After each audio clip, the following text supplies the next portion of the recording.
Hello. Hello, hello, hello. Welcome. Hi. Hello. Welcome to Almost 30 Podcast. I'm so glad you're here. Welcome, everybody. It's Lindsay and Krista, your BFFs What's up? in your ears. We're thankful for your listenership and everyone that has been OGs of the show. We appreciate you. If you're new, amazing, welcome. We have so much to connect you all, to hopefully inspire you all, make you laugh, and just make you feel a little bit more confident on your path. And a little bit less alone. Yeah. Been doing this for about 6 years now. And the way that we do our episodes for our interviews is Lindsay and I catch up. We talk about the guests. We just connect for a little bit, make you laugh, maybe inspire you a little bit. And then we have our amazing guest interviews. Today is Lee Harris.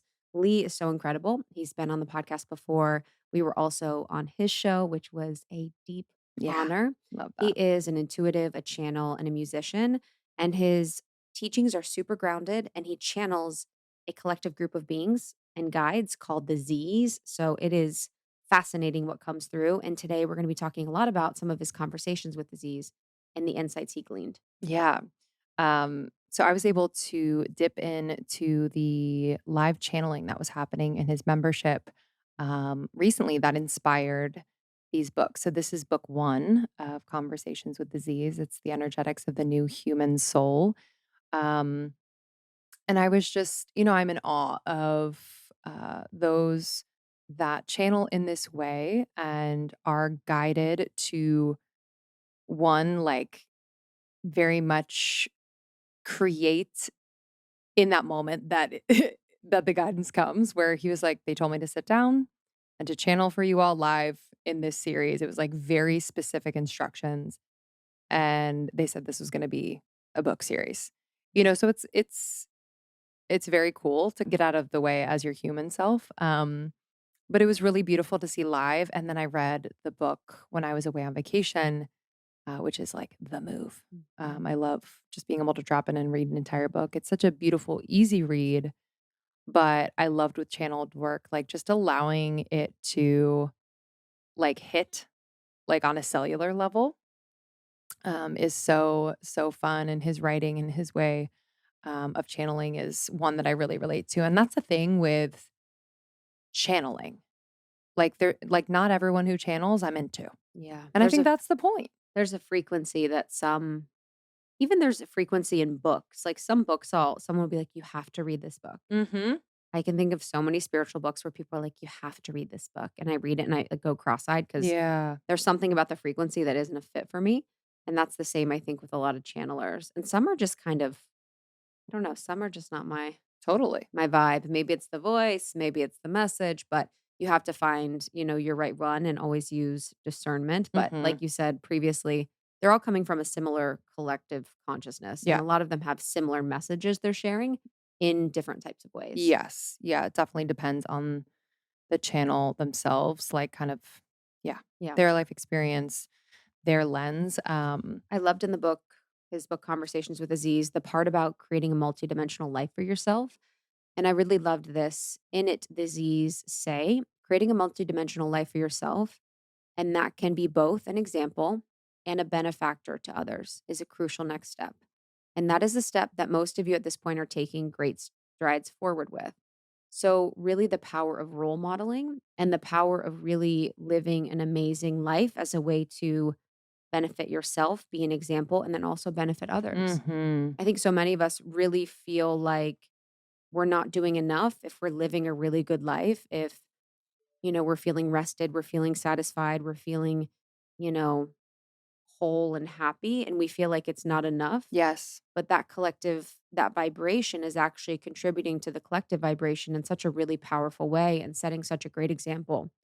So I'm not one for saying that we're all off the hook to not do work in this world or not give back or not support, our ascension and the people that are suffering. But it is such a reminder that when we do live really well, it can be something that is benefiting the collective in such a Yes. really powerful way. Oh, yeah, absolutely, absolutely. Um, I love this piece from the book. It's kind of specific, but it made me smile. It was about babies. Babies feel that they are in the oneness with all the people around them and the world around them, and occasionally they notice that they are separate. And that's usually when a baby reacts in a negative way. They don't like it. What babies are often crying about is the brief realization that they have Mhm. that they aren't in oneness. And then it goes away because they go back into the oneness dream. And then they hit another wall where they realize they're on a separatist earth. And of course, oneness can't exist on earth, as we have said. But the way that your human society has been structured, certainly in the past few hundred years, is not to live from a state of oneness. Yeah, I love to think about like just Mhm. the pureness Mhm. of babies and how they really experience, at least right out the womb, like just this oneness with all things. Mhm. Yeah, and the Hermetica, which is one of my favorite books. There's so many hermetic teachings about the soul entering the human body for the first time and Mm. sort of the and it's interesting because it's old, hermetic philosophies are so old, so it's sort of a little more um good and bad. And so it talks about how painful it is for the soul. It's actually really graphic. It's like and I don't know if I subscribe to this belief, but it's like a lot of the souls that are circling the earth, it's like are screaming it says basically in the text, are screaming the entire the way down Yeah. as they reach earth because they're so sad to, like, leave their multidimensional infinite Mhm. self to, like, live in our body for a period of time. Dude. Which now we know you kind of exist on all elements, but it's actually very much like it is very painful for your soul Mm. to just kind of be existing in this body where we lose remembrance of our power, of our gifts, all Yeah. of these things. So I can imagine that a little baby is just also too, they say that the first child for most women that have that get pregnant and give birth, that the babies go beyond their due date Mhm. for the first. And so I think about that as like the babies are just like, okay, I am Like, not ready for this. yes, And how 100%. in our medical system now, they like they like induce labor if you go past. Yeah, which is not. Which, who knows? I'm not Yeah, I'm yeah, not a doctor. I yeah. just am if the thought makes me curious where I'm like, "Huh, I wonder why we're forcing them out if they're not ready," but maybe there's health Mhm. things that I don't really know, Mhm. but I love the part of this book where, the Z's say, "Your analytical or rational mind is not able to hold a space for the dream to give you the golden insights that it holds." And so that's why journaling is so important. That's why your imagination, Mm. your psychic mind, your visionary self is really important. And that's Mm. why your dream state is really important because dreams help you bring the subconscious into the conscious. And Oh, they do wow. it through very heightened stories or psychedelic levels of experiences. But I really agree with that. Our Yeah. analytical, rational mind. And even when I'm thinking about dreams for my life, I can think and then sort of bring myself back to the analysis. Yeah. So, what are the steps that I have to take to get there? What's like the next step? What do I have to do? And we often don't let ourselves dream big enough to get out of that. Like, for me, it's an even stress and anxiety of, oh my God, I have more work. Oh, I have more work to do if I want to achieve my goals, but we don't allow ourselves to Mhm. really, let God in and let the soul create the dream for us. Mhm. Yeah, I think it's hard for a lot of people to, like, use their imagination. I The know. imagination is so Think about a important. child now put in front of TVs, now put in front of I games know. 24/7.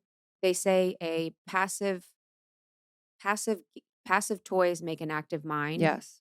Active toys make a passive mind. So if they're already having their stimulation hit and their dopamine hit from TV, Mhm. they're not going to imagine. Mhm. Yeah, say no more. I know it's heartbreaking, Say but no that's more. that's such a imagination is your visualization. It's how you create Yes. different realities, different worlds. It's how you tap into your soul. It's like Those are my favorite. Those are actually the memories that I have of childhood. Mm. I don't really remember, you know what I mean? Like, we all have that where, there are just, like, little snippets that you remember, and the moments are, like, me cutting, like, wooden fruit in my neighbor's kitchen by myself, like, kinda serving it, or, like, Mhm. in the backyard creating, like, this fairyland, or just yeah, where the mind is so active in a beautiful Mhm. exploratory way Mhm. rather than just being like, "Zing." Oh, yeah, like, I am productive. Yeah, oh my I am product or, like, even god. when you're Little young and you're, like brains. a lot of times too, it's when people have to take care of brothers and sisters. Hmm, If you have a home with a lot of children in the home or the mom and dad are at work, it can be gotta grow up. more challenging, yeah, where Yeah, you have to grow up, and that's trauma a lot of times making you grow up too quickly and not allowing your ability to have imagination. yeah, yeah, 100%. But I'm really excited to have Lee on. He's just such Same. a such an angel and yeah, truly here to serve. You can feel Yes. that when you're in his presence and yeah. So I'm excited for this series of books. Book 1 Is is out out. now, Conversations with Disease, The Energetics of the New Human Soul. And if you love this podcast, make sure to share it with a friend. That's how we've grown. And it's just really a great way to connect with people. When you get that meme from a friend, you're like, Yeah. oh, they get me. When you get that podcast episode from a friend, you're like, they get me. So you can connect with people by having conversations around the podcast that we share. And also, we have our new podcast called Morning Microdose. So, Morning Microdose has been popping off, top 5 on the charts already. And it Hmm. is the daily dose of almost 30. It is quotes and insights and downloads from amazing guests like Glennon Doyle, Zach Bush, Taryn Toomey, Peta Kelly. Hmm. It's so good. Yeah, it's stacked. It's Monday through Friday, every single morning. So a lot of people have been like giving up that first thing morning scroll and just clicking on morning microdose, maybe going on their walk or just sitting and having their cup of coffee. And it's been really beautiful to hear from all of you. Love it. Almost30.com for all our courses and programs. Courses like The Life Edit, Sacredness of Being Single, Podcast Pro, and Law of One. And then we have our community membership, our amazing membership where we meet multiple times a month to support one another and help expand our minds and hearts. And you can find us on Instagram and TikTok, Almost 30 Podcast. And you can find myself on Instagram at It's Krista. And I'm at It's Lindsay. No. I'm at It's Lindsay Simsick. I Oh my changed it. I God. copied you. Muppet laugh. You were like, I'm at It's Lindsay from Almost 30. I honestly I think I bought the domains. I have the domains Lindsay Almost 30, Krista Almost 30. Yeah, I have like every domain. So That's hilarious. probably have that Instagram for you. Yeah. At Lindsay Simsick. Simsick. SIMCIK. All right. Enjoy this one. We love you guys so much. We'll see you soon. Love you. Bye. Are you someone that is struggling to keep your energy high throughout the day to get all that you need to get done? You might have varying and insufficient levels or excessive levels of certain minerals and metals in your body that could be causing this dip in energy. I'm really, really excited to share this test with you that both Krista and I took. It is the minerals and metals test from Equilife. And I'm excited because you're going to get this test plus a 30-minute health coaching call for super cheap. So stay tuned. But I had no idea that minerals levels as well as potential heavy metal toxicity could be affecting me on a physical, mental, and emotional level. If you're someone who experiences perhaps high stress, anxiety, overwhelm, brain fog, mood disturbances, highs and lows in energy, headaches, skin rashes, tingling, numbness, poor sleep, this is a test that you should take. And there's no needles, no blood. All you have to do is send a few snips of your hair. Super easy. I took it from the back of my head. No one sees it. I don't see it. Don't care. Sent it in.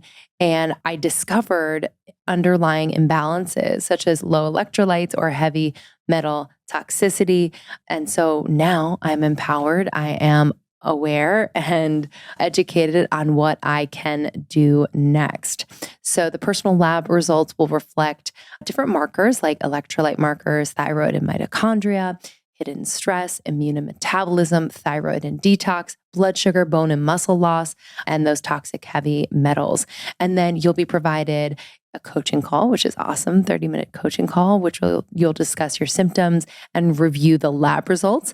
And then you'll get suggestions that include the following, which is a supplement plan, dietary guidance, sleep guidelines, stress reduction techniques, detox regimens, and lifestyle changes. So valuable, y'all. I cannot believe you're getting this for $99. It's a $200 value. Go to stephencabral.com/almost30. Stephen founded Equilife and he was on the podcast recently. So check that out. stephencabral.com/almost30. And you're going to get the minerals and metals test for $99. Stephen,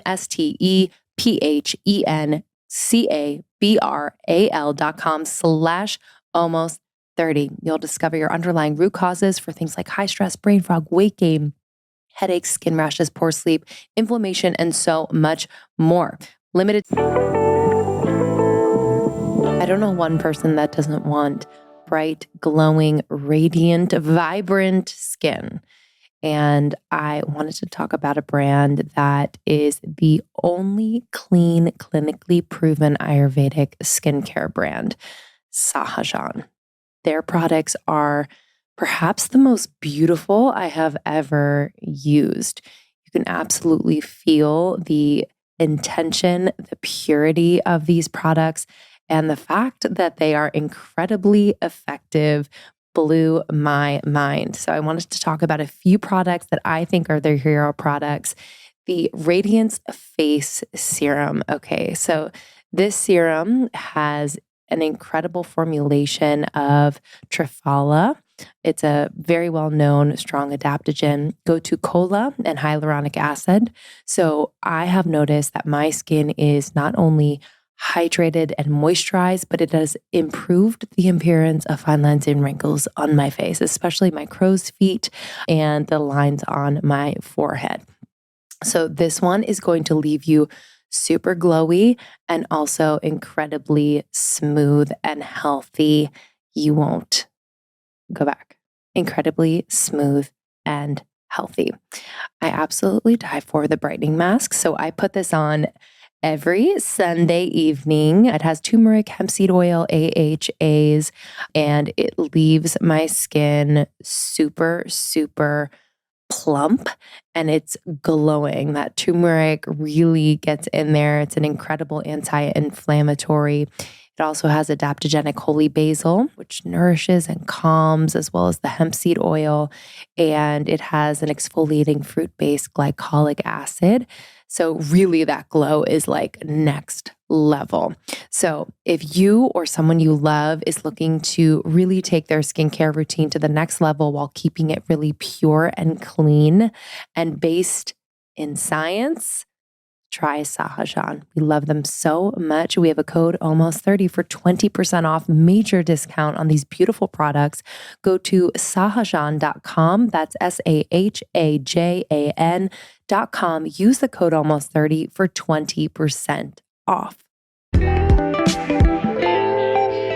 A few years ago, I was so excited to try Seed. If you don't know Seed's DS-01 Daily Synbiotic is the real deal. This is a 2-in-1 probiotic and prebiotic that actually survives through your digestive tract. So it really ensures that it gets to your colon, which most probiotics don't do. And I was shocked when I tried this about 3 years ago.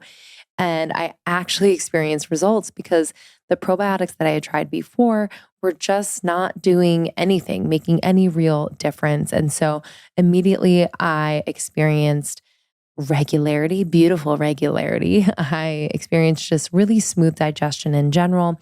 It helped to support my skin clearing up because we know clear skin happens from the inside out. And I just noticed an overall feeling of clarity and no more brain fog. Our gut is our second brain. So we just have to make sure that our gut microbiome is incredibly healthy and functioning properly. So Seeds DS-01 Daily Synbiotic is unbelievably effective. So again, this is a proprietary formulation of 24 distinct probiotic strains in scientifically studied dosages. Seed is all about the science, which you can learn about on their website. They go into major detail. I'm a nerd and love reading up on it at seed.com/almost30. And that's where you'll go to get Seed. Try it for yourself. You can use the code almost30 to redeem 20% off your first month of Seed's DS-01 Daily Synbiotic. That's seed.com/almost30 and use the code almost30 at checkout to get 20% off your first month.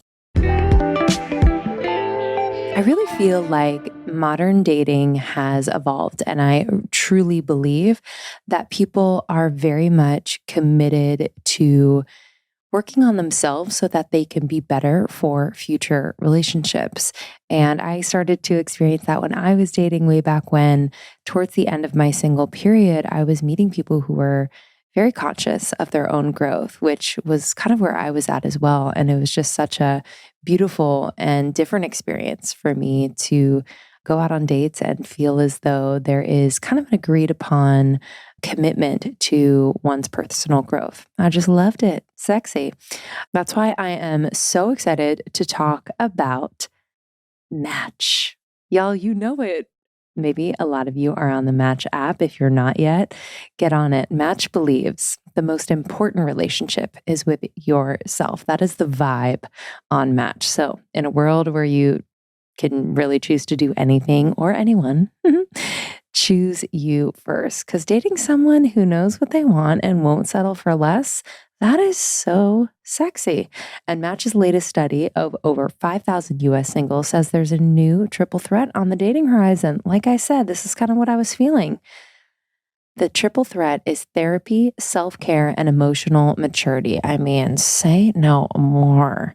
All my single girls out there are like, 87% of singles say it's very important for their partner to prioritize their mental health. And 81% report they engage in self care at least monthly. 2/3 of singles are open to therapy. So cool.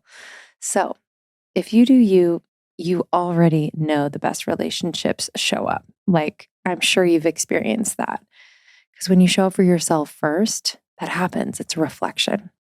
There's never been a better way to try Match. Download the Match app today. I'm excited for you and keep me posted. Well, we're so happy you're here in person. I'm so happy to be here. It's been like a year and a half since we were together on your show. And it's been more than a year and a half since you were last on the show, which was a virtual conversation. So I'm so thankful. And with the new book, one we loved so much. And um, I was saying to Krista, there are what's so beautiful about many channels out there is that I feel like you will find a channel or more that really resonate, like where it lands and it kind of like turns your cells over a little bit. Like there's just this connection, and you're one of those Mhm. for me. But I was really blessed to be able to be able to access your live channeling with disease that inspired this book series, which was so, so special. And I'd love to talk about, we'll get into kind of the basics of channeling because I do want to update our or really bring in our audience on what that is if they're unfamiliar. But just in terms of this particular channeling, these books coming through, what did they say was the purpose or what was that conversation with them about? So, I have a friend, psychotherapist, Diana Edwards, and she and I have been friends for quite a while now. And we had a series of private conversations between she and the Z's during our friendship. And she always asked great questions. So, I said to Diana, will you do some recordings with me? And we'll put it into the portal, my members community. And that was all it was supposed to be. But after we did the first two, each conversation, we go for about 75 minutes. After we did the first two on day one, I went back to the little guest house where I was staying and I heard, boom, this is a book series. And I was like, because they don't do that to me that often. They don't grab my attention without me starting a conversation with them that often. And so lo and behold, the next day, told Diana, and she actually asked them some questions, and they've kind of outlined all of these titles and how many there will be. So we just finished recording for book three, which is all about reincarnation and karma. This first Mhm. book is the overture to the series, The Energetics of the New Human Soul. And the second book will come out in May 2023, and that's called Embracing Your Multidimensionality. Mm. Did they give you perspective on what the books were and like the topics that they would talk about in each of them? It's interesting. I didn't want to know too far Mhm. ahead. So I can't even remember what the ones after book five were Mhm. because I don't want to pull myself too far in that Yes. direction. But the reason that I, they have said this in so many words, but something happened for me personally in late 2019 where I went through a series of quite big and surprising awakenings for a few different reasons. And at that time, I had this very strong feeling that both my work in the world and also my own evolution was just about to kind of go somewhere else. And I had certain feelings about that. It wasn't all like, woohoo, great. It just was like, whoa, something's just ended. Something new Mm. is beginning. This was 4 months before the lockdown, which of course none of us really saw coming at that point. So over the last 2 to 2.5 years, Regina Meredith just said this. If you I don't know her, love she's her. amazing. I love her. And I did a sixth open minds with her, and she basically said they're really on fire now because she speaks to the Z's in the show.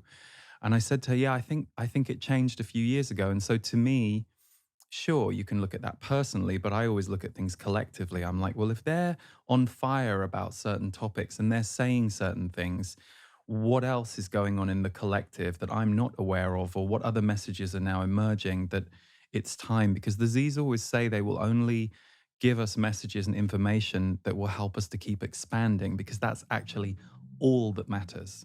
So yeah, I've noticed Mm. an urgency in Mhm. them, but not in a fear-based way, just in a, "You're all ready and it's time." And Yes. I'm hearing that from the people who listen, and also just friends I have who don't listen to my channeling, but like all of us, are just going through all of the evolutionary waves right now.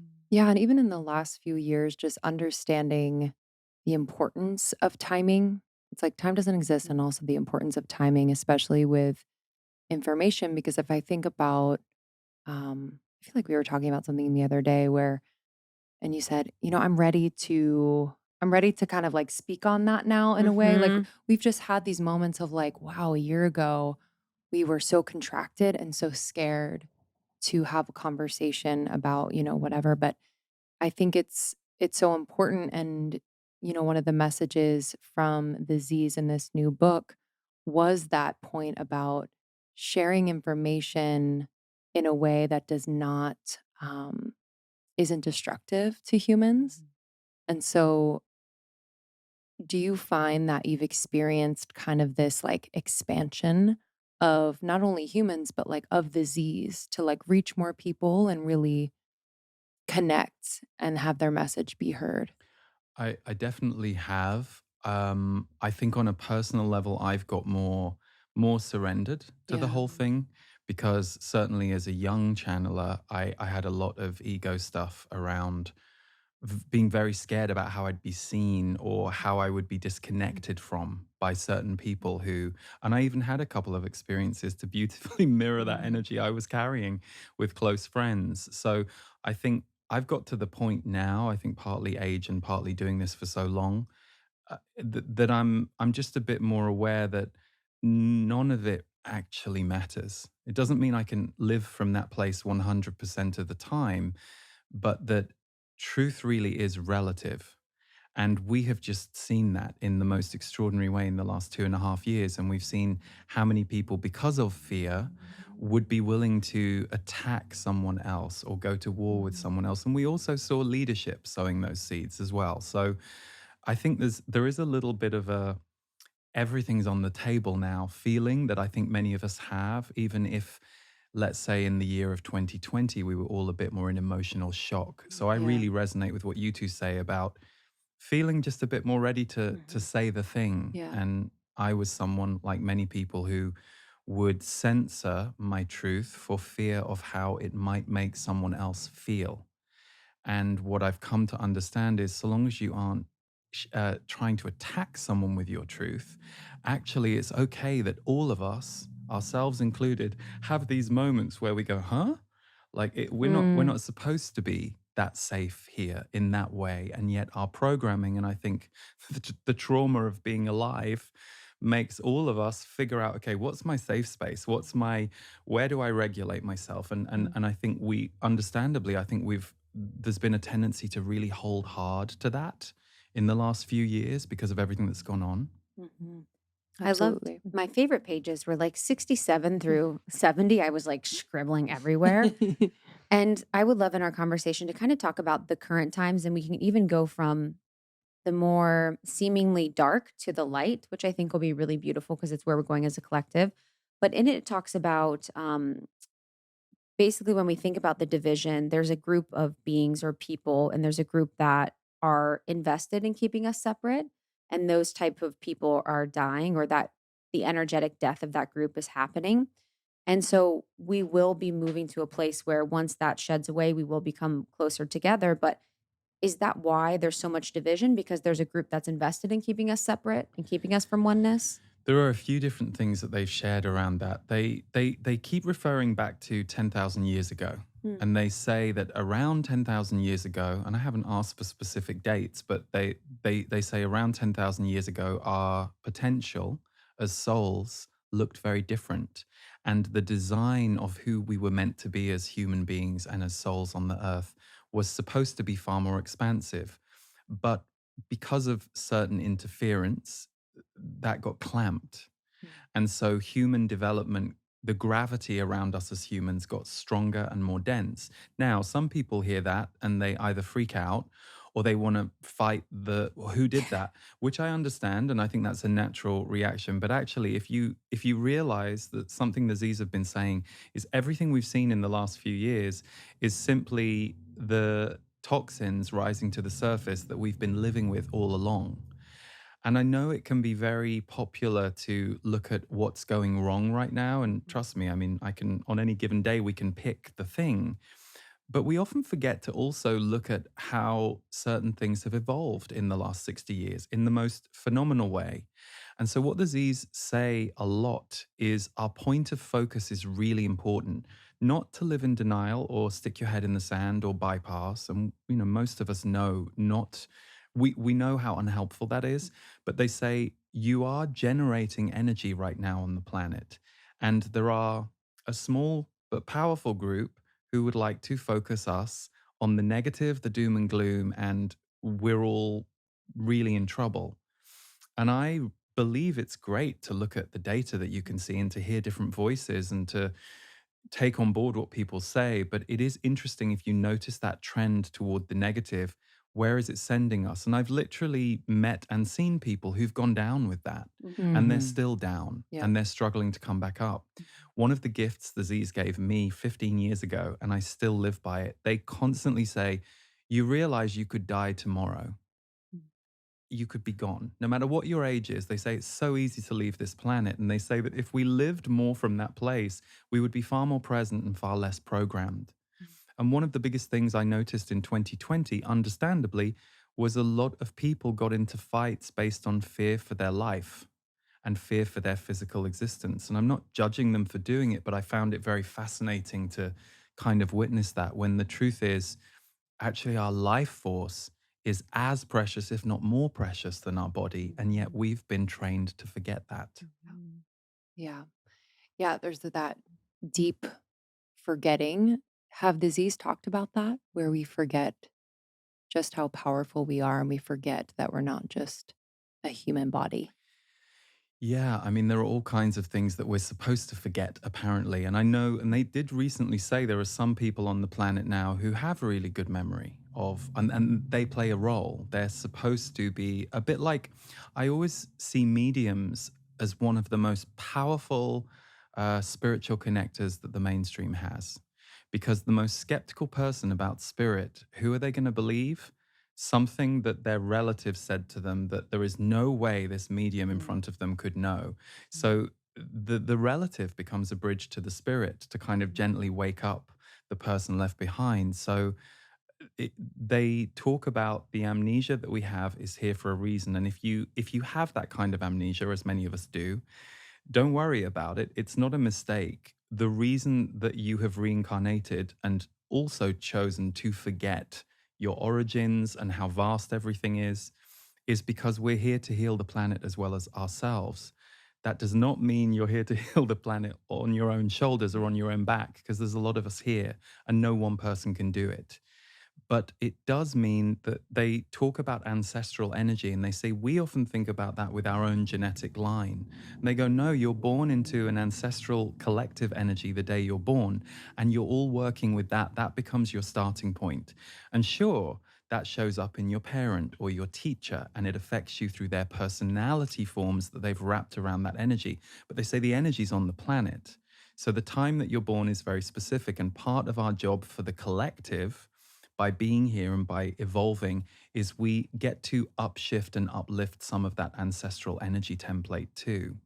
There's one other thing, and I have to throw this in. The other thing they've been going on and on about for about 6, 7 years, the ground. They say we often look up for spirit and they say you have no idea how powerful your inner earth is. And the Mm. pulses coming from inner earth now are what are sponsoring the higher consciousness on the planet. So Wow. there's lots of different aspects around it that they share. Is that the Wow. Schumann resonance? Is that the Schumann resonance? Is that the Earth?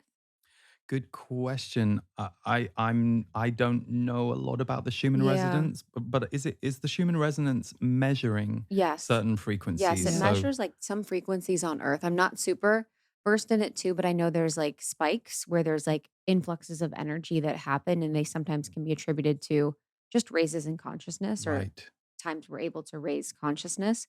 Um, yeah, it's interesting because I think in the book too, I also saw that, and I think this is a collective belief that we're in such turbulent times, like things feel so out of control. And I think from like the matrix level, it from my perspective doesn't seem so out of control from like a historical perspective if we think about in history how wild it's been. But I do feel like from an energetic perspective, you can really feel the waves and sort of the reshifting and restructuring. So when we're talking about like the energetics of the human soul, does that mean there's going to be a shift in the energy of the frequency living in our human bodies, or will that be more after we leave Earth?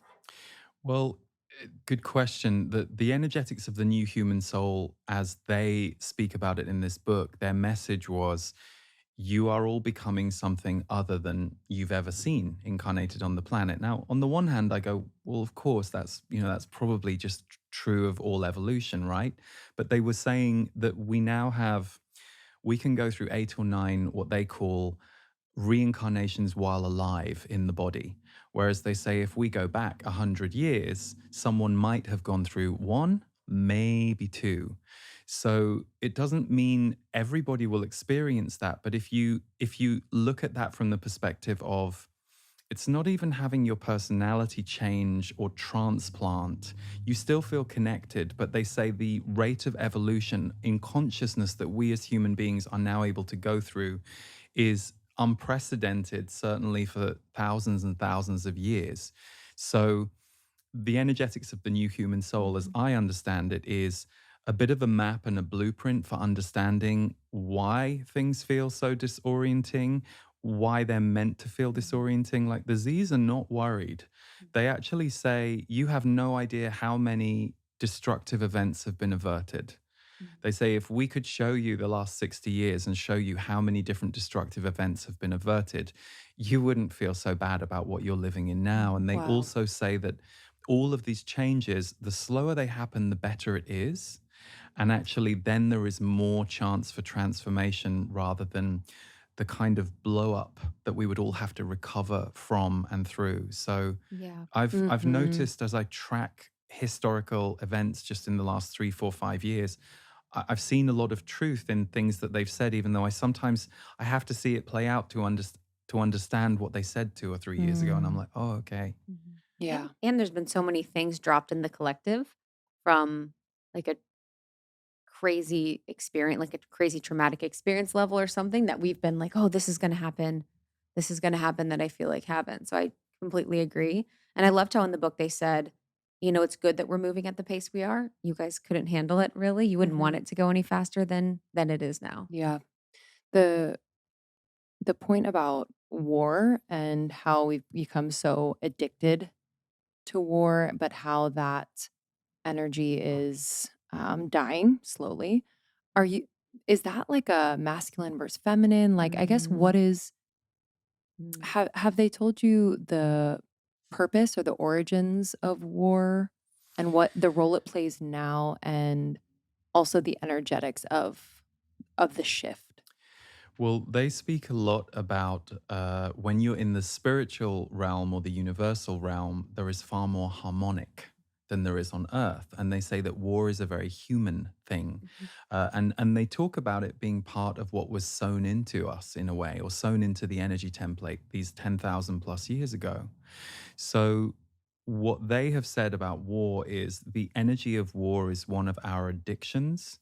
And it's an addiction that we are force fed from a young age. And so we integrate with it and accept it. It's funny, we were all just Totally. talking, weren't we, about Yes. the movies and how, like, Mhm, for me, I switch off at the 20-minute fight at the end. I'm there mhm, for the relational stuff, but as mhm, soon as there's just a big 20-minute war at the end of the movie, I'm like, okay, I mhm. can't, there's no soul energy in this for me. Yes. So I can't connect to it anymore.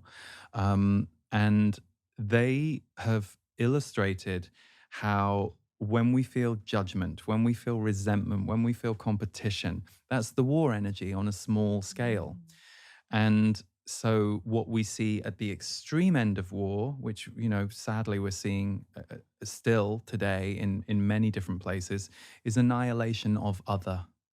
And so if you think about that through the lens of 2020 and mhm. 2021, how much war energy was sown into that Yes. experience from all sides. And so I think the empathic and the sensitive were a little heartbroken Mhm, about what was going on and a bit bewildered. And I think people who perhaps hadn't really spent any time with their emotions or their awareness went into reactive triggers and were unaware of what they were doing. And then there was everyone else, I guess, in the middle. mhm, So they speak about the energy of war being something that is one of our biggest issues to oneness, compassion, and connection. Mm. I will say that even just with what we've been witnessing with Ukraine and Russia in recent months, I don't know about you, but as devastating as it is, there are lots of different consciousnesses around that than I've ever seen in my life. And so all I can hope for is that we do continue to evolve and move. Mm. And r- let's put it this way. Well, this is the other issue on the planet. Certain individuals or small groups who are willing to enslave or take others hostage to their mission of war. mhm, And so that is something that's in our face at the moment in Mhm. subtle and hidden ways and more overt ways. mhm, Yes. mhm. When you say different consciousnesses around that, I guess what do you mean? Around, well, because again, they remind me and us that the Mhm. energy of war is seeded in us. So Oh, it doesn't mean most of us are going to want to murder somebody else, right. but the mini murders happen through our thoughts or our Oh, and it's wow. not to judge us, it's not to. And this is really key because I think one of the biggest diseases in the self-growth, self-development world is anybody, any of us who were hard on ourselves can kind of see these spiritual rules and start beating yourself up. And the Z's always say, no, no, no. If you catch yourself doing something, if you catch yourself doing a pattern that you're not proud of or that you think you can evolve, that's the moment you should celebrate because awareness came to meet your pattern. And until awareness comes to your pattern, you cannot let your pattern go. And Mhm, that was so helpful to me many, many years ago as Mhm. someone who was equally doing the mhm, why am I not over this? And they're like, Mhm. because you're human and it takes time, and certain things will move through you very fast, and certain things won't. And you don't even realize why you're slow to heal this one thing. You think it's all negative, but look at all the people it's connected you to. mhm, And so I really try, well, and mostly do live that way more now than I ever have, where I'm mhm, like, I don't fully know. So why pretend to and why get my knickers in a twist, as we would say in Mhm. England, because I think I know, and if I Yeah. catch myself doing that, I know it's time to take a breath and go, okay, Lee, mhm, step back. mhm. Mhm. Yeah. Yeah, I know for me too, I had that. I don't know if I read it in a book or maybe watched it from you, but it was having the awareness of whether it was a healing that needed to happen or something I experienced where I allowed myself to just have the awareness be enough. And Mm, it was like just having that be enough, hmm. loving yourself through it, not being like, okay, now I'm aware. Now I have to do X, Y, and Z 100 things. And then making that more in the sort of self hate energy, Yeah. just kind of perpetuating the same energy where I'm like, okay, I was doing this because I didn't have enough self-worth. And now that I see, now I'm going to do this to keep myself in the same energy because it's not enough. So always checking the energetics and coming with kindness. But you mentioned something about oneness. And I think it's so important to talk about. Law of One is some of my favorite channel texts. Mm, And so I was able to really learn about the concept of oneness and unity in a way that I haven't. And I felt like it was really beautiful to read your the Z's perspective on oneness because I think for me originally in 2016 when I first became aware of the idea, I was like, how could that exist? Mm.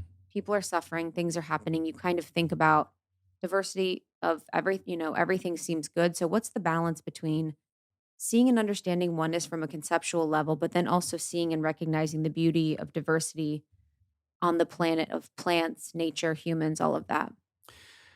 Well, the one thing that they have said is that oneness is at this time on Earth very personal. So Mm. it's not planetary. And I think any of us can look around and go, yeah, you can see that oneness and care, equality, compassion for all, and recognition of the equality of all of us is not the system that any of us grew up in or are operating in right now.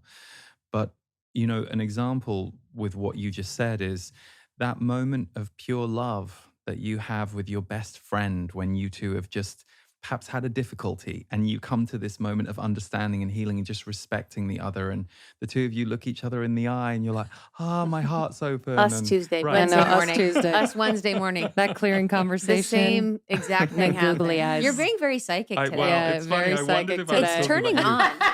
We I, talked about the book earlier. Now we're talking about us. Yeah, I very. wanted to avoid romantic relationship because that's the easiest one, Yeah. and a lot of people don't want to be in a romantic relationship or they aren't. So, and we've over glorified romantic relationship. The Z's say that they say if we lived Hmm. tribally, we wouldn't care. But they I love say them. we're not dismissing the power of intimate relationship because it's how most of you are discovering oneness at this time on the planet. But they say you don't need that template. So they said if we were living in a oneness way, tribally, we would not be so fixated on one person. But that's a Wow. product of where The we Totally. are. Z's love polyamory, baby. Yeah, I think on some level, although they did talk about that once, and they said, "Yeah, what's your intention?" Which I think with Yeah. a few polyamorous friends I have, the ones who it seems to go really well for are the ones who are really clear about their intention and they're really clear that they're willing to do all the work around it because it's not always the party it's cracked up to be Mhm. that I think many people think about it as. Um, so yeah, the oneness piece has been very interesting. They've been talking about that a lot the last few years, and that we can not only have those experiences in ourselves, but the more we practice having them, you can have it with a tree. Can Mhm. you actually go and look at a tree and just go, wow, that's alive and it's been here longer than me and it might be here longer than Mhm. me. And like there are moments of wonder, connection, respect everywhere. And until we kind of create and generate more of them inside ourselves, we aren't going to feel oneness as more normal and thus recognize when something is operating far away from it. And equally, we aren't necessarily going to bring that energy into the energy field of the world. One of the reasons that for me it was so easy to see leadership through a different lens in the last few years was I recognized how many people were not in their hearts when they were speaking. And I was like, oh, that's going to be a problem for us going Hmm. forward because the Z's are always saying heart is the currency of the future. So there's either going to need to be a major transformation or awakening in there. And I know there are a few souls moving into that area to try and, bring some consciousness to what has previously been, let's say, gridlocked. Mhm. Yeah, that's been interesting too. And I have to watch my human mind of like, I don't trust. Like there's Yeah. that. Mhm. 'Cause Yeah, because then you're like, I don't trust them. And then you're Yeah. in the paradigm. but then I just like I think it's like whoever would step in to say it's politics, say it's other leadership, say whatever. Mhm. I'm like, I don't trust the system. Mhm. So it's hard, but I agree in the sense that like I definitely think there are some positive infiltrations happening, Mhm. Definitely. which is very very, very cool. I do wanna briefly just talk about the overly romanticizing romantic Mhm. Mhm. relationships Mhm. because I think that's really powerful.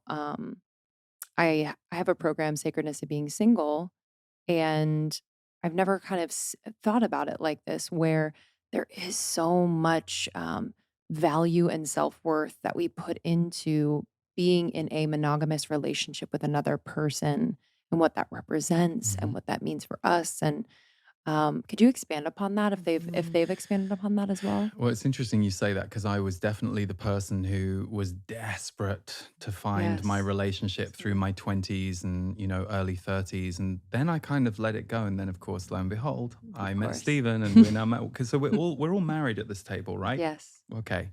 So it's interesting that what I now understand, and this is partly some of the things they've said and partly just some of the things I've noticed. And I'm seeing it with young people I know now who are just entering that early 20s phase. There's a couple of things going on. There's a sexual awakening, unless you are somebody who is asexual in your relationship, which isn't most people.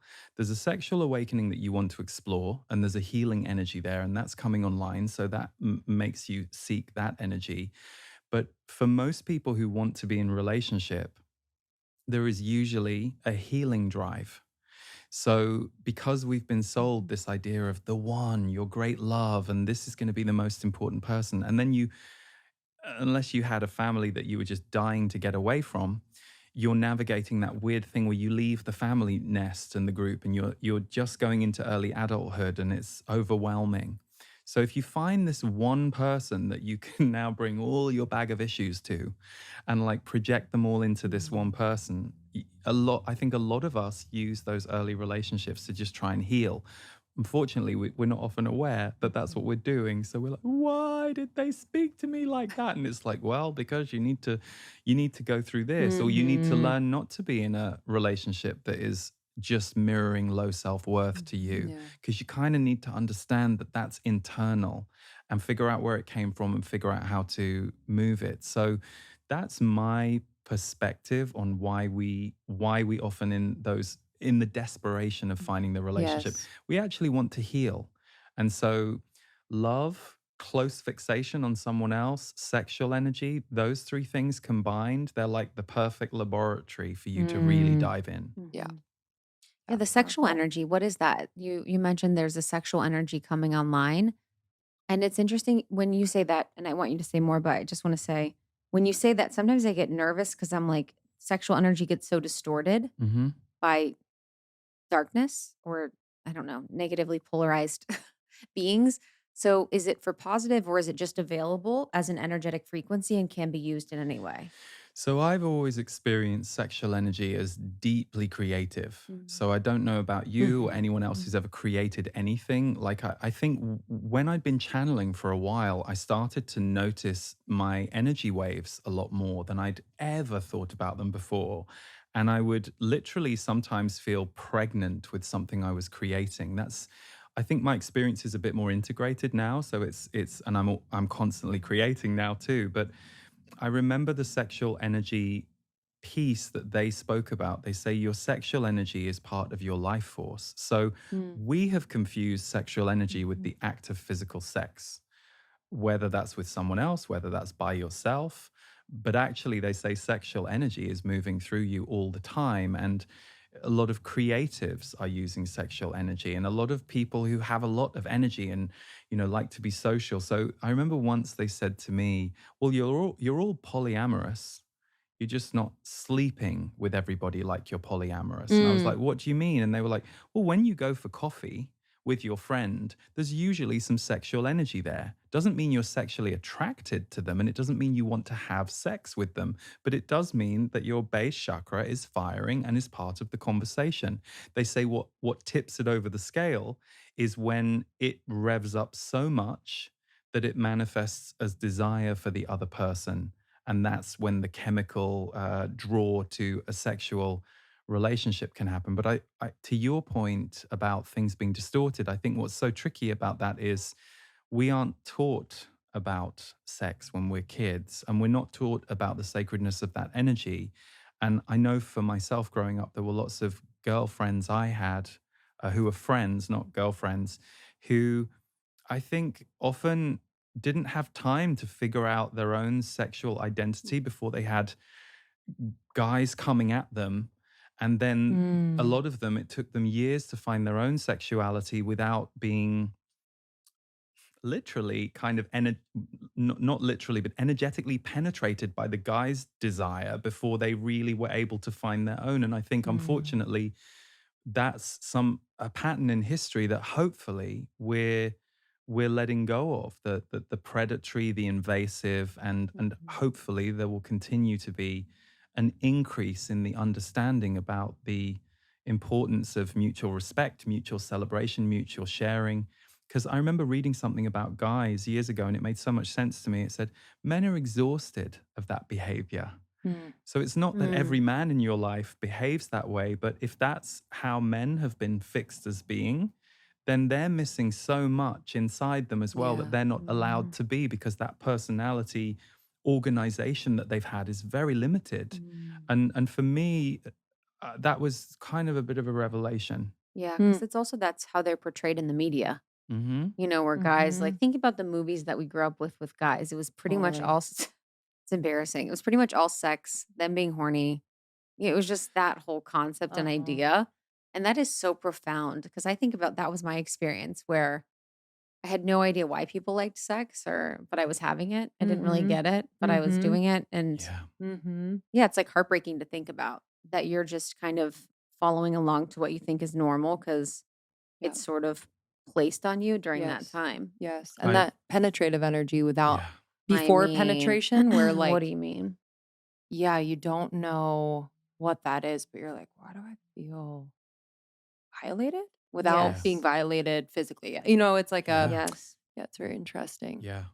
And it's interesting what you just said about the movies. I think, when we were growing, or I was growing up, because I'm older than you guys, the women on screen were pretty, had their hair done. They were like, "Are you okay, dear?" Like, they were Mhm. often put in submissive, nurturing, or objectified roles. And that was kind of what we saw. So Mhm. for me, when I first saw Princess Leia in Star Wars, I was like, "Who's she? I Yeah. Yeah, love her." it's She was true. a badass. And it was Yes. It's like, true. she feels true to me.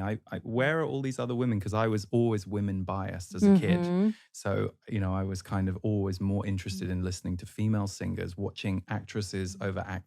And it Yes. balanced more as I got older, but I was hungry for true female representation without Mhm. all the barriers Yes. Where do you on think them. that came from?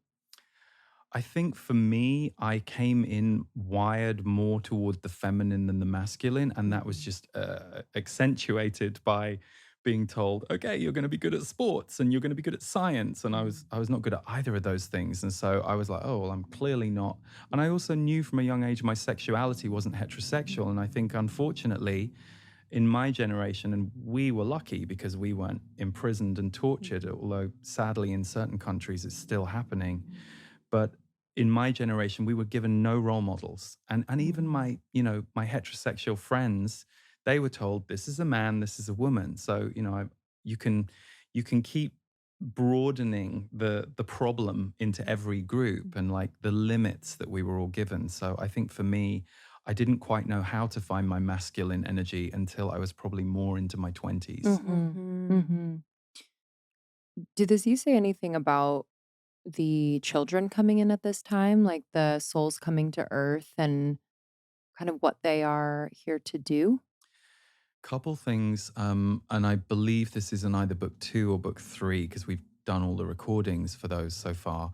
They've talked about the sensitivity of the young people right now, and it's one thing they said that was very sobering was that a lot of people aren't going to make it. Mhm. It's going to be too much for them. That they have come in wired with, they would say, less of the gravity programming, and they've come in to make a dent to our society. So for example, they said if you're a mother or a father who right now is having to figure out how to deal with or help your highly sensitive child, they said that's also the part of you inside that was never allowed to come forward. And it doesn't mean it will manifest like that in you in your adulthood, but that's part of their job. But they did say that the kids coming in, they referred to them as crystalline children.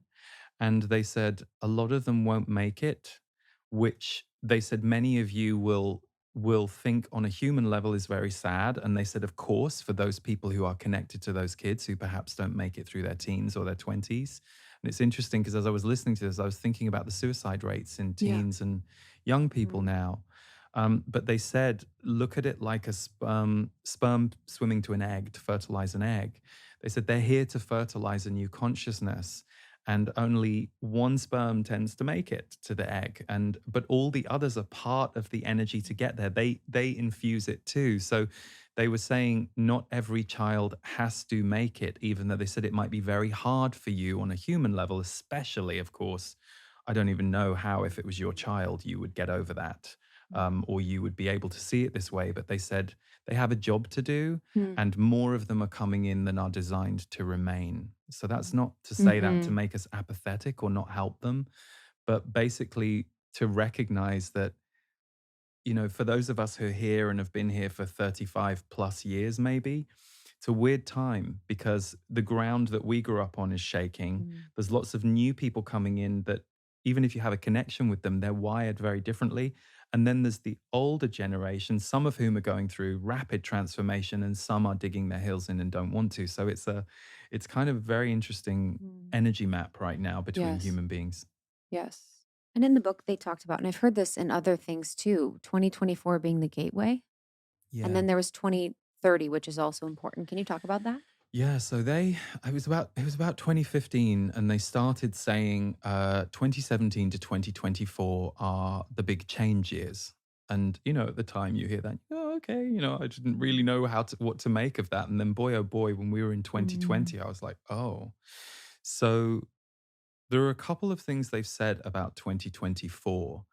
They have said it's the end point of this intense transformation period that we're in. They said that doesn't mean that all of the struggle or the difficulty goes away that year, but they say there is the potential for more of a crescendo in that year, but it's not decided.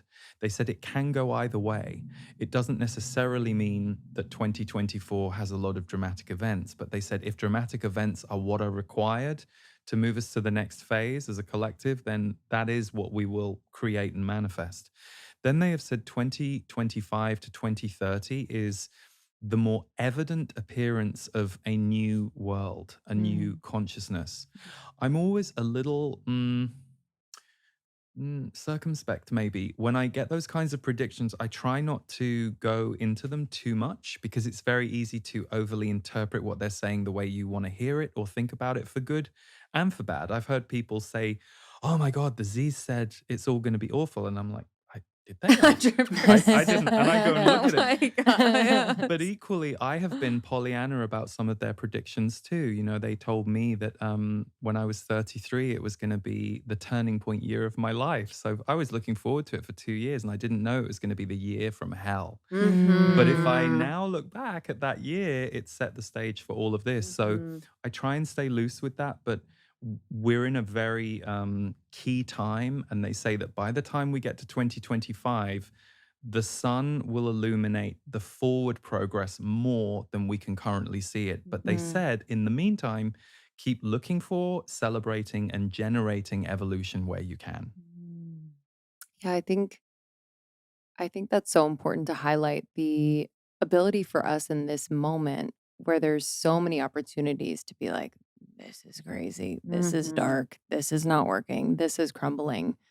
This is chaotic to yeah, in almost like the mundane and the small things, moments, people, experiences that are true light. Mm. I Mhm. mean, like taking a walk out in nature Yeah. and we're like, oh Mhm. Hmm. absolutely amazing. Hmm. Yes. Just these little moments. And have they said anything about that, about just our ability right now to like literally experience heaven in a way?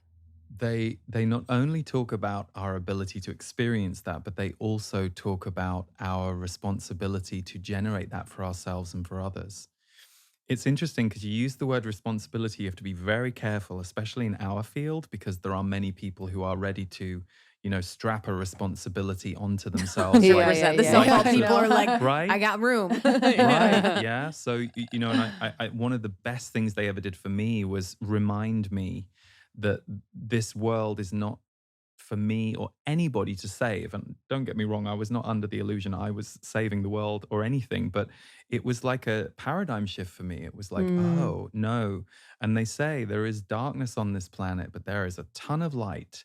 And the darkness will always take your attention and your focus because that's what's sewn into our conditioning, our programming, and our systems.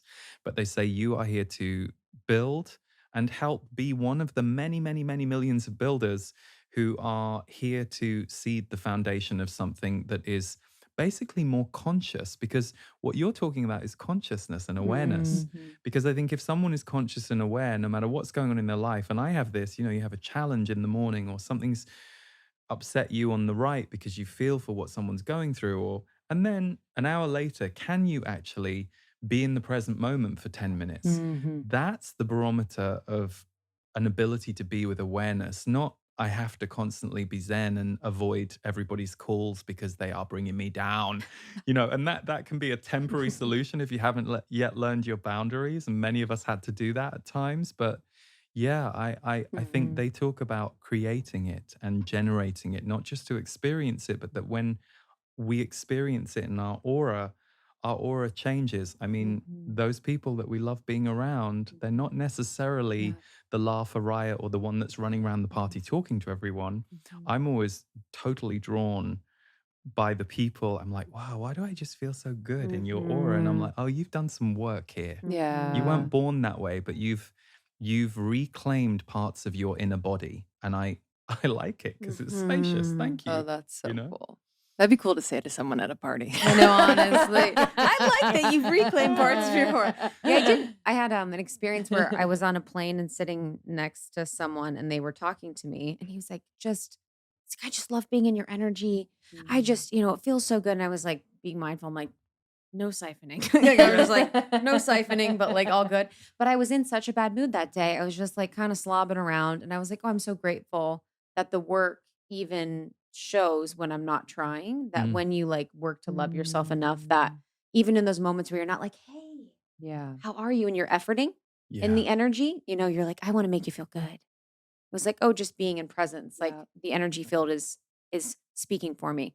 Um, One of the liberating parts you mentioned, and I want to just double click on it, is the role modeling, is Mm, giving people the liberation of enjoying their life and loving their life as a way to serve the collective. mhm, And that's a message that I just feel so strongly about because as an empath, I can have the tendency to take on everything. So mm. it felt really good to just focus on my oneness and my path as a way to inspire others. Can you talk a little bit more about when they talked about that? Well, I'm actually going to pick up on what you just Yeah. said because that was beautiful, and I think many of us relate to it. And I've there are different stages that I think empaths find themselves in. One of the most difficult stages for empaths is the victim stage. Mhm. Oh, I'm burdened by everyone else's emotions. Oh, I can't go into that room and not feel everybody. And I've worked with some, and trust me, I've had my own journey around a lot of that stuff, but I've worked with some people and they get very upset when you try and start helping them. Okay, great. Well, we're going to, oh, no, no, no, you don't understand. That's my role. And I'm like, oh, okay. So you're fixing Mm. yourself in difficulty. So, what part of you has not dealt with the inner difficulty in yourself or is avoiding the inner difficulty in yourself by leaving your own body and visiting everyone else's Mhm. emotions? So, that's the shadow side. It's very non complex, uncouth, not uncouth, a heavy way of saying it, but that's kind of like the Mhm. the boulder of being the empath or the rock. And then all empaths are essentially becoming masters of connection. Mhm. So as you go through life and as you go through your experiences, you can slightly tweak and evolve those energetic boundaries. And I don't know about you guys, but one of the things I love now is there were times years ago where I was having to figure out my boundaries and how to. Yes. Now it's really effortless for me. Yeah. Like I can get It's into your someone's energy. presence within like 20 seconds. I'm like, oh, I see where this is Yep. going to go. I'm going to politely excuse myself. This isn't for me. Yep. But 10 years ago, it was for me because I was dealing with my own enmeshment wounds. And so they were the Mhm. perfect person to Match. cast. Mhm. So I actually think the evolutionary role of an empath is to essentially bring that oneness energy that you are trying to create and organize in the room outside you into your own body. And Mm. then the more it comes into your own body, the more it can emanate from within. And you're not getting trapped or tied with other people. You are instead reclaiming this connection to Mm. spirit and to other. And that creates this whole Mhm. oneness wheel in you. But I Mm. think many of us, especially because empath wounds tend to be around being starved of connection, Mhm. and because we couldn't connect to a society that wasn't very connected when we were kids, we often have to like Mm. go through those wounds and heal them, fill them in, Mhm. and then gradually the empath goes, "Oh, I'm here for something far bigger Mhm. than those relationships I was obsessed by in my 20s and 30s." But if I hadn't gone through that, I wouldn't have calibrated to the human energy Mhm. field and human relationships in a way that might make me more useful as a mentor, as a voice, as an energy field in later years. Mm. Mm. You're being very psychic today. Yeah, it's wild. The It's empath wild. work is like Yes. what I wanna really step into because I was an unconscious empath for most of my life, and it can be incredibly painful. And then you go through the period, yes, where you're the victim, and then you create these, like, electric fence boundaries, and you're like, "No, boundary." And then you can really love yourself enough or be in that your heart enough where your energy is the boundary and your awareness is the boundary, and it's very fluid. It's very in conversation. It's very like in the moment, which is really beautiful. But it's been heartbreaking to see so many people that I know are empaths and have these very special gifts. And when I think about star seeds or people Hmm. that come back like wanderers, I think a lot of them are empaths, Hmm. people that are deeply in tune. And so to see them give their power away to mostly unconscious people, not to do sides, but mostly unconscious people is really heartbreaking. Mhm. And I really would love to empower them as much as possible to come back to their bodies, their nervous systems, and really come back to a place of using it as a superpower. Mhm. I love that you're saying that, and I don't know about you guys. I've not met many people who identify as empathic, and of course, on some level, every human being has Mhm, the potential to be empathic, mhm. but there will be certain ones, as any of our On the subgroups, spectrum. that will lead the way and will be the balance in the group by holding an energy quite strongly.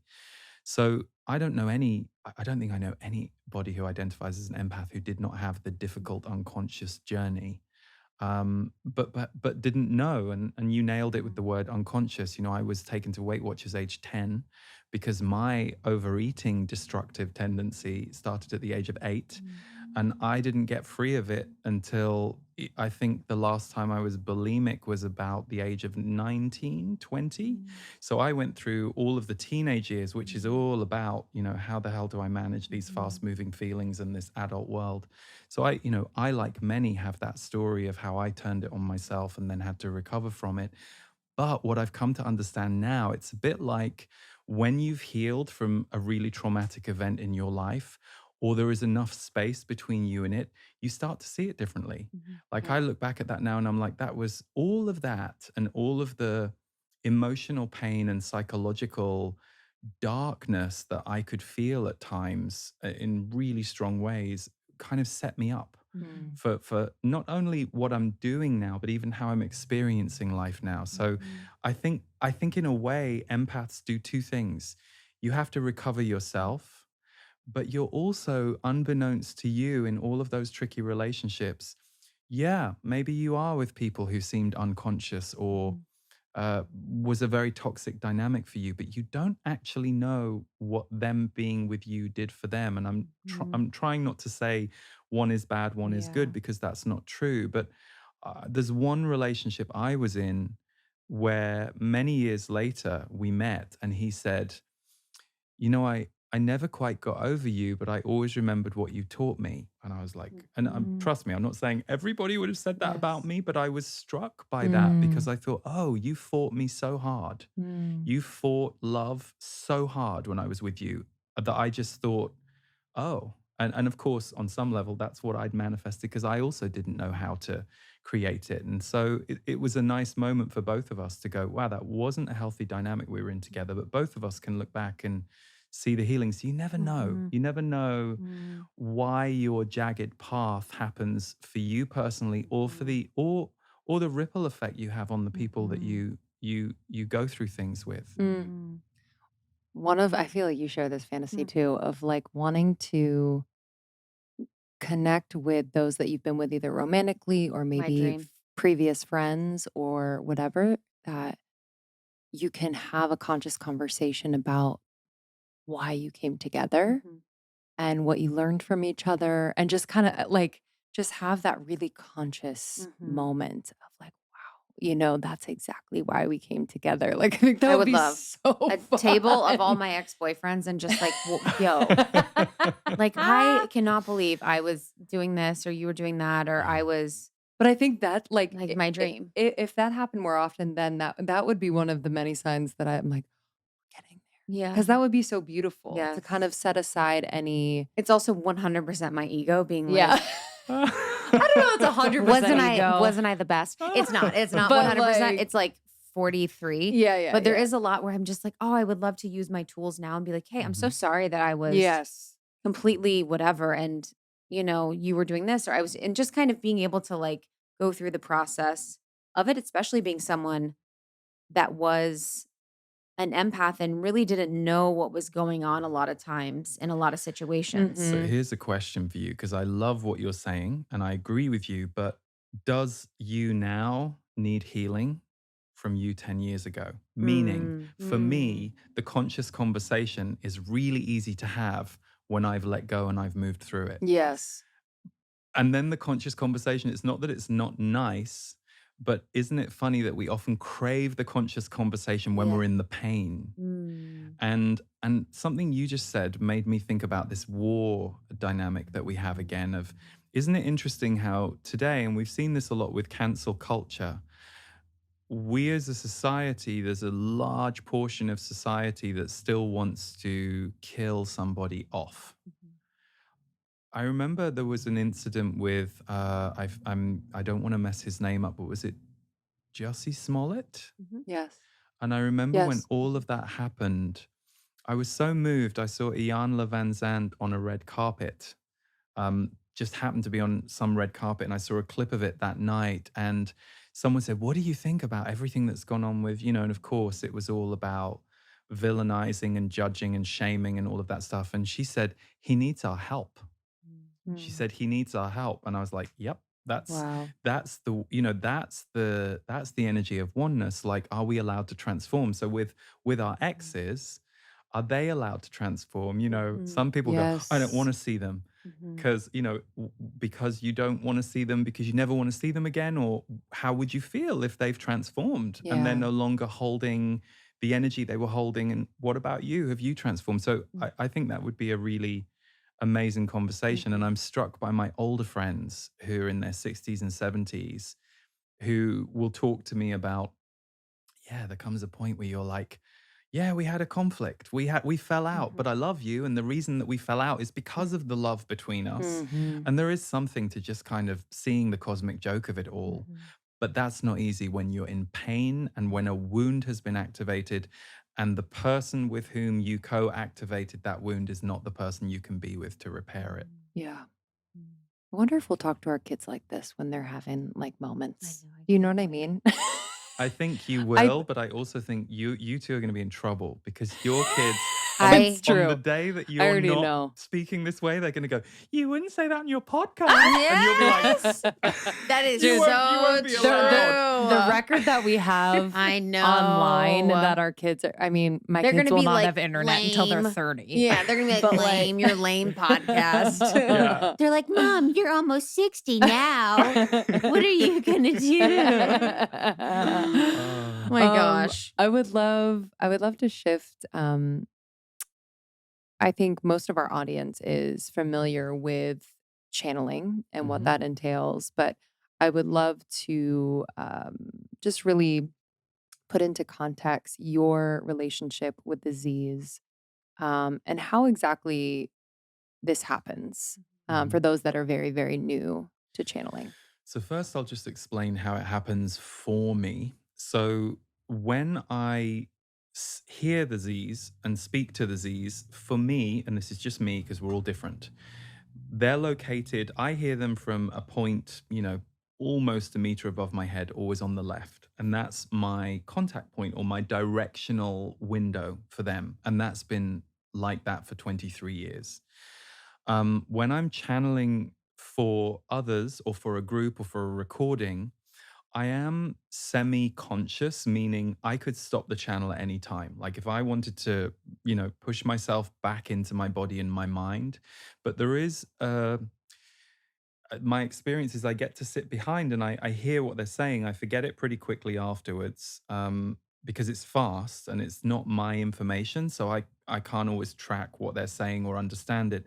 But it's like I let a stream, their use of my language facility come down through the front of my face. They never go lower than my throat. Like I don't feel them going down into my body, but they do say they use my chakras and my energy, and that's the meld. So that's how it works. Mhm. And then when I first met them, I was on the subway in London, and I think we probably talked about this on the last show I did with you guys. But part of my biggest issue with the channeling was believing it was real, because I thought, well, surely I should be a raw vegan doing yoga every day in some monastery before this can happen, because I was not pure. I was somebody dealing with all his own stuff, and I was 23. I had a lot that I was still unpacking. But to me, there's something brilliant about that, because I'm like, well, what do you mean it happens on a subway on my way to my fundraising job for Greenpeace? How can I be sifting through all these negative thoughts and then boom, there they are? And they said, we've been with you since childhood. You heard us until you were 6. And then you couldn't hear us anymore. You didn't, you kind of, we needed to back off so that you could go through all of your earth stuff. But we reconnected with you 2 years ago through the music. So I started hearing music when I was 21. And as a music lover, that was like, oh my God, this is what I want to do with my life. And so there's been this sequence of events for me.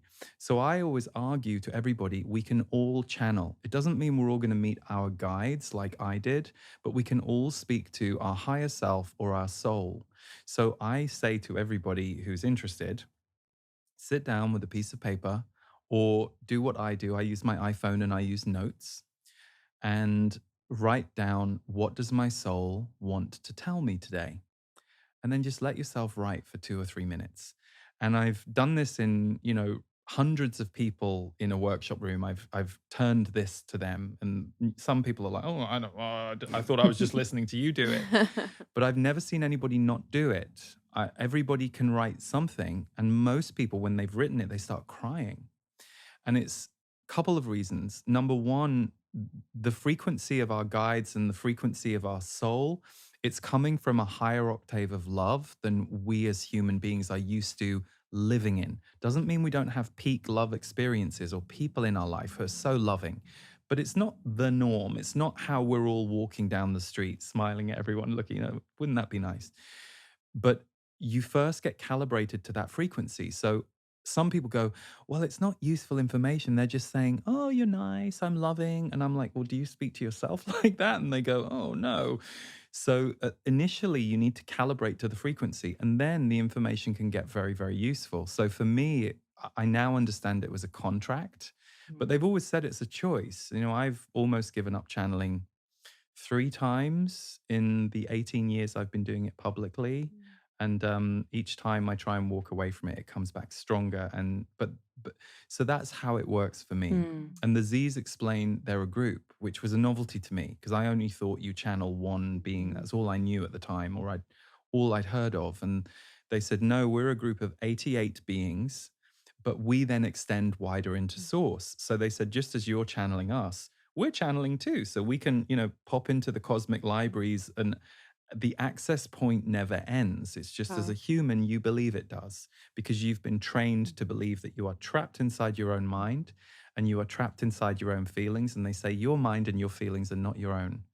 They are your interpretation of the energy on the planet that you were born into and what you as a soul have done with that. And in response to that, and that was very freeing for me as someone who had a lot of mental self attack and self judgment. You know, maybe it would have helped me back then, but, to kind of realize, oh, that was never just, that was how I've interpreted this fractious energy on the planet. So that's the Z's. And the reason they're called the Z's, when I asked what their names were, they said, we don't have names, but we know that humans need names. So you can call me Zachary. I'm the lead spokesperson. Mm. And then over a few years, I met a few more, and there was Zaphariah and Zayadora. And for a little period there, like 5 years, I was channeling all three of them differently. And they're all slightly different. Zayadora was deep feminine. Mm, Zachary, you would identify as masculine, although they're both very balanced. And then mm, Zachariah was like this hybrid with quite a personality and quite mm, comical and funny, which I was always embarrassed about. mm, But it was interesting. At a certain point, they said, we're now going to be one group again. So at that point, the people who listened to me constantly called them the Z's because they never knew which one they were going to get. So in a Wow. way, the audience for the work named them. So it just kind of stuck. mm. So fascinating. So Love. fascinating. Well, And we're very thankful that you're willing to channel uh, a message for I was told our to. audience. Yeah. I Thank got you. the instruction I this was morning. praying Thank on the you. way. I was like, if you, I actually, we prayed. It was around 3.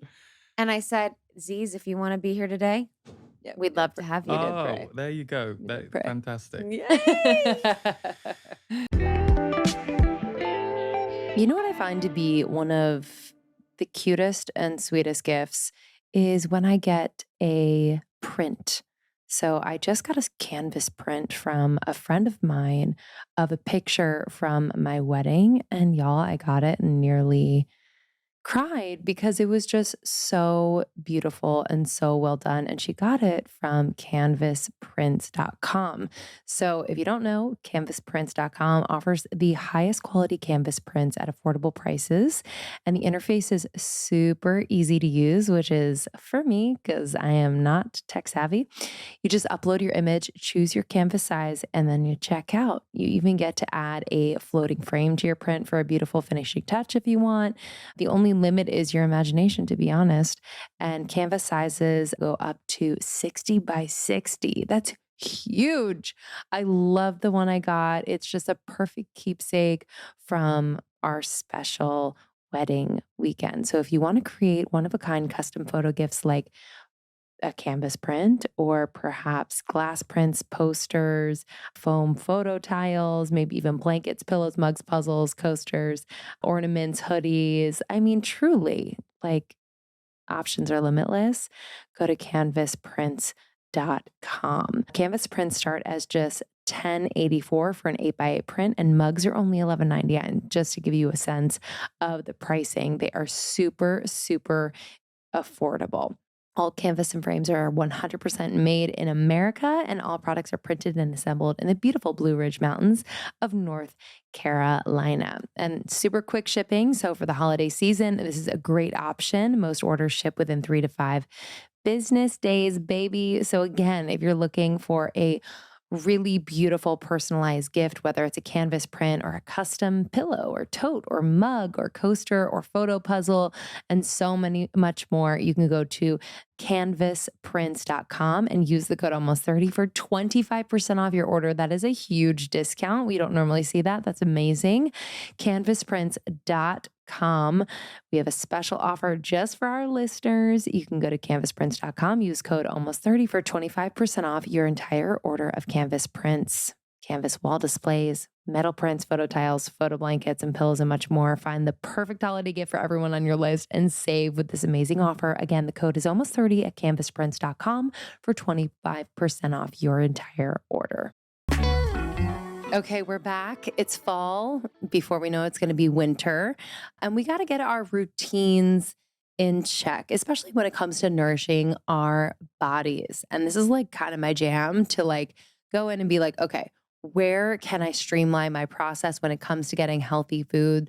And Daily Harvest has delivered for years for me. Okay. So if you don't know Daily Harvest, they deliver incredible, delicious food which is frozen at peak freshness. They have ingredients that are incredibly nutrient. They source from local farms. They create breakfasts, lunches, and dinners, which include lattes and bowls, oat bowls, flatbreads, harvest bowls, soups, smoothies. It is just the best. And what's awesome is that you're not wasting food. So this will be frozen until you're ready to use it. And I have to say, I've tested all of them. All of them take honestly no time at all to cook or make. So smoothies take just a few minutes. I'll pop in a harvest bowl into a pan. Harvest bowls take 5 minutes. A flatbread takes 20 minutes.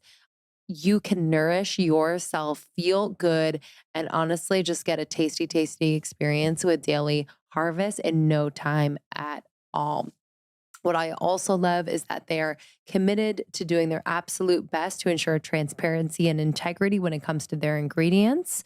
So, they support farmers who invest in practices that increase biodiversity and improve the health of our soil. So important. And by delivering food in recyclable and compostable packages wherever possible. So I feel good about ordering Daily Harvest. And you honestly deserve one less thing to worry about. So let Daily Harvest take care of the fruits and veggies for you. Go to dailyharvest.com/almost30 to get up to $40 off your first box. Let me just recommend the cauliflower pesto harvest bowl is my favorite. The mint cacao smoothie is also one that I use almost every single day. And I love the sweet potato and kale flatbread. So to get those and more, dailyharvest.com/almost30, dailyharvest.com/almost30 for up to $40 off your first box. Huge discount, dailyharvest.com/almost30. Thank you so much, Lee. We adore you. Conversations with Aziz is out now. Make sure to get your copy. And if you want more from Lee, just in his other offerings, leeharrisenergy.com. And Almost 30, if it's something that you are just exploring, go to almost30.com. We have courses and programs, a membership, and much more for you all, just supporting you in your evolution, making you feel less alone. Our community is incredible. So, Mhm. We also have over 550 other episodes with amazing mhm. guests, spiritual leaders, health and wellness gurus, amazing, interesting, cool people. So, highly suggest you check out the back catalog. And then, Morning Microdose is our newest podcast that we know you will love. All right, y'all. We will see you on the next episode. Until then, just live your life. We love Bye. you.